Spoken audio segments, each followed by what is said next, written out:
Hi Michael, apologies for the delay in getting this to you. I'm just going to cover off a few of the exercises I suggest to try and help. So, 2 or 3 that we went through to begin with that you mentioned you do already. So the first one is clams. I do mine with my band, and I get my band up just above the knees. So I place the band around, you don't have to though.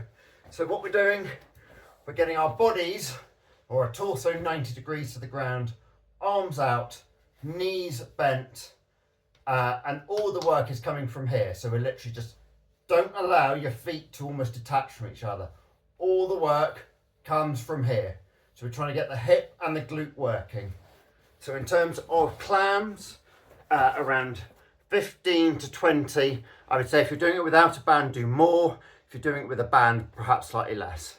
So 15 on one side, 15 on the other, rest for a few seconds, then do them again. Second exercise, very similar, and I would suggest doing these instead of the clams. So single leg raise, similar body position, 90 degrees torso, arms out, bottom leg bent, top leg you want to be making sure is not coming this direction towards this knee. You want it either in line with your midline or even slightly behind. And all we're going to do is literally raise and back down, raise and back down. And again, that's working that hip and glute complex. If you feel that's nice and easy, one of the other exercises to do is called hip circles. So very similar. This now is trying to work the piriformis part of the glute complex. So same thing, body at 90 degrees, arms out here, leg making sure it's either at the midline or slightly behind you. Lift the leg up, turn it slightly, and what we're going to do is just draw small circles with your foot in the air, and you'll really feel that towards the bottom of the glute complex, down where the piriformis is here. So 30 seconds one way, 30 seconds the other, swap sides. You will need a good rest in between, but do a couple of sets of those two for me. Next exercise, I think this is one that you said you do. So glute bridges. So the important thing with glute bridges is to start by making sure there's no gap between the bottom of your back, your lower back, and the ground. If there is, tilt the pelvis. You want to make sure that the feet are reasonably close to you. If the feet are further out, it will work the hamstrings. If the feet are closer to you, it will start working much more of the glutes area.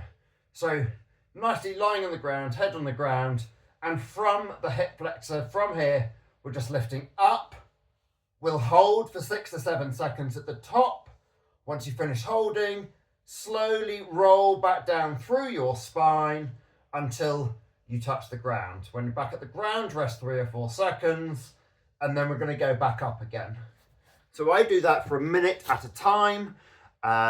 If I want to add resistance, again, I get my band, place it just above the knees, and allow at the top to push the knees outwards to add the level of resistance, and I can feel that even further into the glutes. If you want to make that slightly harder, and I think for you trying to do some single leg exercises is going to be important, what we then want to do, I'm just going to turn the camera slightly. So find a safe chair, bench, whatever it might be. You can see I've got a stool here. I'm going to try and make sure I can do this correctly for you. So what we now want to do, we're going to get one leg up onto the a box, a step, whatever it might be. The other leg is going to be in the air, and then we're going to do the same thing. So we're just doing glute bridge lifts, just upwards and down, up and down. So I would probably, with those, do slightly fewer. I would probably end up doing kind of 8 to 10 on one side and then swapping. So we're really trying to isolate one side of the hip, doing the work then at that point. So that's glute bridges and single leg glute bridges. I'm then going to just suggest 2 other things for you. So let me just pull my camera down. You'll remember I attached a band to my car wheel. And the reason we did that was I placed the band around my foot. And what I was then doing, come right round, was pulling this leg towards this leg. And I was making sure that as I did, I didn't let my foot touch the ground. And what we're trying to work here is the inner thigh part. We're trying to make sure that as we lift the knee, as we're coming back through our cycling motion, we've strengthened here, which is part of what then lifts that knee. So you are literally just pulling, so that leg was further out, that there. You need the band to be attached to something quite strong and sturdy. You might also want something to lean against, but literally just pulling one to the other so that you can really feel that strengthen. I would suggest 10 to 12 on one side, 10 to 12 on the other, rest, and then go and do a couple more sets of those. And final thing I would suggest, I'm not sure whether we mentioned this, but really important, is when we did the videos of you doing your squats, there was not only a lot we needed to do to kind of strengthen all around the glutes and the hips, but the other part was down near the ankles, etc. So the other thing I would just advise to do is calf raises. So just find a wall to stand against. And all I want you to do to start with is just literally up through the ankles, up onto your toes. And we're just literally lifting up, really making sure that we can feel the calves working nice and strongly. I tend to just keep going until I start to feel a burning sensation in the calf muscle. So for you, if that's after 15 calf raises, then stop at 15. If you can keep going a bit further, most people tend to find they'll get to about 20 and the burning sensation starts.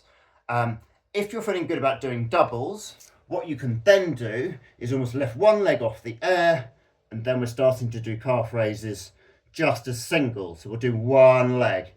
And again, just keep going until that's really starting to sit and think, actually, this is beginning to burn a little bit, and swap onto the other side. With those, if you do singles, I would suggest starting with the left-hand side first. When you were doing the squats, that's the side that was wobbling more than this side. So let's do a bit of work on here to begin. Let that be the leg that's going in fresher to the exercise, that being the leg therefore that might be slightly more fatigued. So those are the key exercises I'd like you just to focus on. So we've got either banded clams or single leg raises. Try and take that into the hip circle on each side. Glute bridges, single legged glute bridges if you're managing to do the double ones, okay. The inner thigh exercise with the band if you can get hold of one, and calf raises. Any problems, just drop me an email or a message.